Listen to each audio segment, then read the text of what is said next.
December 7th, 1941. The Imperial Japanese Naval Forces launch a surprise military strike on Pearl Harbor. Just before 8... Sorry guys, I'm getting an important news flash. I'm making a complete what of myself? The stupidest thing you've ever seen? Well, everyone on Twitter said riots adding Pearl Harbor Oh, I see. So it's come to my attention that apparently I got the wrong Pearl Harbor. I guess I'll just have to make a guide on something way less interesting. Oh well, here's your guide on how to play Harbor on Pearl, I guess. I'm chill and let's get into it.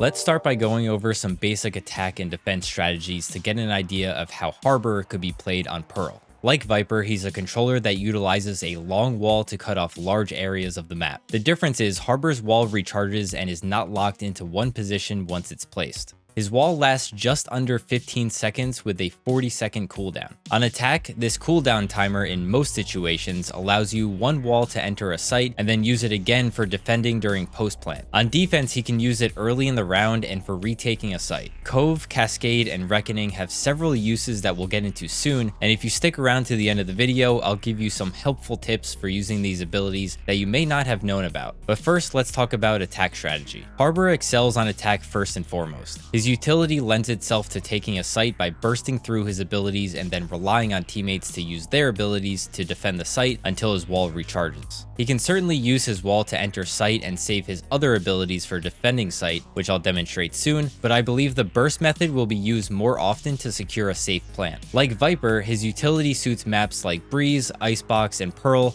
due to those long lanes and open spaces. A quick note on his Cove ability. On fast site takes, you can use Cove lineups to add an extra smoke on site, but the preferred method will be used for planting spike. Okay, so an example of how you can use his abilities together on attack looks something like this. Take space with your Cascade by pushing behind it as mobile cover. High tide the site by wrapping the wall around choke points.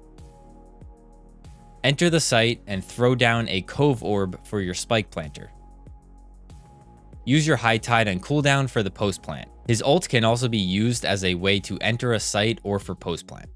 As for defense, I think this is where Harbor will struggle to solo hold a site more than Viper due to the nature of his wall. In one sense, it's more versatile and can create more difficulty for the attackers, but it's essentially like having one full charge of Viper's wall and then you're done for the majority of the round. In this case, I would use his wall early in the round to slow enemy movement and deny information. The sooner you use it in the round, the earlier you'll be able to use it again for a possible retake. You may have heard from some people that he will be a strong retake agent, and that is because of his ability to use a second wall around a site and throw down a Cove to defuse the spike. If a team is constantly holding W onto site, I recommend saving your utility for retake to give you and your team the best possible chance of winning the round. If you happen to be the solo controller on this map, I'd suggest playing at the mid doors position because you can easily reach both chokes that lead to A and B with your wall. You can use his Cascade to either slow enemies pushing a site and continue blocking vision, or use it aggressively early in the round to take control of certain positions like the cubby on right side of B long,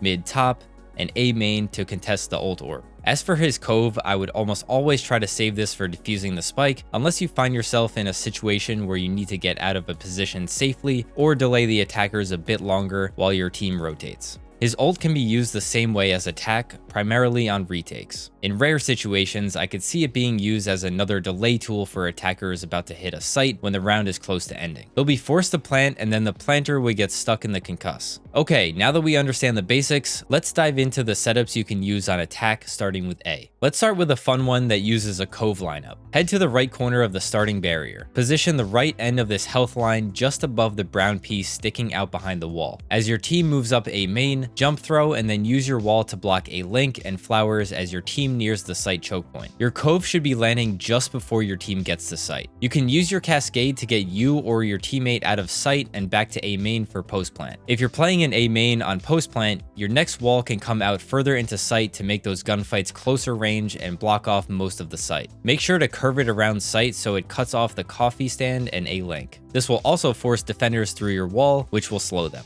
An alternative setup can look like this. When you and your team push up A main, head to this box and wrap your wall around Secret, Flowers, and A link. I highly recommend practicing this in a custom game because it does take a bit of practice to nail down. If it's not done right, the end of the wall could come up short on A link. Head to site and throw down your cove on Spike Planter, and use your cascade to get out or use it for post plant. When heading from mid to A, you can start with a cascade that travels to mid doors, which will allow you to push up into mid and take space with your team. Head to the far wall and then use your wall to cut off mid connector and flowers, while making sure not to cut off part of a link in case an enemy is hiding in there. Head towards site and throw down your cove for the plant.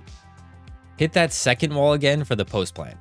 Let's head over to B now. This first encounter favors long-range fights. A great way to push up B long is to use your cascade to push the pillar. From here, you can send your wall around B link, through tower and tunnel, and then finish by cutting off the back of B hall. From here, you can get a great bomb plant position by using cove at the edge of site. This allows you to play pillar and ramp for post plant. Your second post plant wall can cut off defenders from the spike by wrapping it around like this. Here's an alternative you can try. Instead of blocking off B hall with cascade, you can use this cove lineup. Walk into this corner, go 2 shingles over from this vertical pipe, and then aim straight down at the horizontal pipe. Jump throw and wait for the orb to form, then walk up to site. Use the same wall as before, but if you don't want to accidentally cut off your teammates, move into the side cubby here to do it. Plant default or in the open if you have teammates helping, and then head back to pillar. From here, you can send your cascade in to slow anyone approaching or on the spike, and it'll end in B hall. Heading back over to mid will send cascade to block off any art defenders while heading into B link. In this corner, you can send your wall straight across, cutting site in half to help your B long teammates take site. Once again, you can throw down your cove for you or your teammate and get ready for post plant. Now there is an alternative wall you can use here, but it is probably one of the hardest to execute. In the same position that you used the first wall, you'll want to aim at the box stack on the minimap and then turn the wall in towards tower and across tunnel, finishing by covering both sides of B hall. This one took a number of tries to get right, and it's not the most reliable, so the first one might be your best bet. Moving on to the defensive side of things. Like I said earlier, you'll most likely want to play by mid doors, so you can wall A and B from here, but we'll go over how you can play both sites. So for your default setup, you can use this fairly annoying wall for attackers to deal with. The cool thing about this one is that unlike Viper's lame straight walls, this wall can curve and cut off even more angles. Stand next to mid doors and send the wall towards the opposite side of art, and then bend it to the left, cutting off art to A link, and then back through the site choke point. Now, if they want to go mid to A, they're going to have to run through your wall 3 times, each time potentially meeting a defender waiting on the other side. This will also drastically slow down their movement through this area. From here, you can throw your B wall to cut off players close to site or behind the pillar if your teammate wants to sneak up to the cubby. Okay, so let's look at what an A setup might look like. If the attackers make a lot of noise A main and you expect a fast take, you can use the same wall you did from mid to A, just in the opposite direction. When your wall is about to go down, it'll flash gold lines and then drop. When it flashes, that's your cue to send out Cascade to replace the wall. Cascade will only last a few seconds, so your last ditch effort will be your cove. So throw your cove at the stairs and...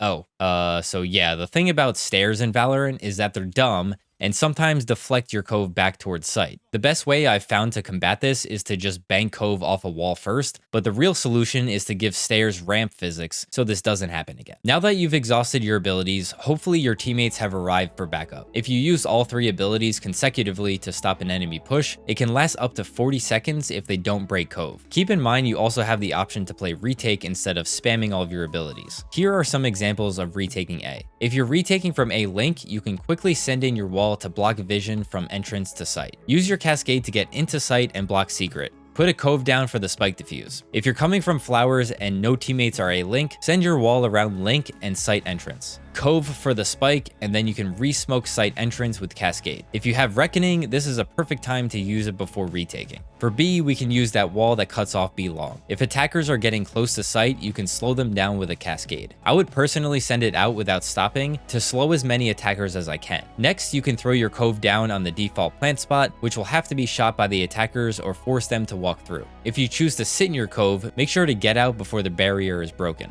If you have all your abilities for Retake, send out a wall that wraps around Spike and B Hall. Send in your Cascade to the other end of B Hall and push into sight with it. Cove the Spike and begin the defuse. Congrats on making it this far into the video. It's time for some of those helpful tips I mentioned earlier. When using High Tide, if you only plan on blocking one area that's close to you, make sure you hit right click to end the wall early. This only works if you hold left click first. This makes the wall go up faster by stopping the full animation that it usually goes through. This can help with retaking if you need the wall up quickly. Another tip about High Tide I found is that if you aim your wall under an area of height, it'll still travel up and over, unless there is nothing underneath, like the bridge on Pearl for example. So keep that in mind when using the ability. Reckoning actually travels forward while active, so consider that when placing it. Make sure to place it so that it'll cover the whole area you're trying to ult as it moves. Placing it too close may move it out of the area that you want. One-ways can technically be used, but I don't think it's a good idea because you can't shoot through the smoke that covers someone without it hitting the barrier. You would have to shoot their feet. It's better used as a way to block damage, planting spike, or post plant.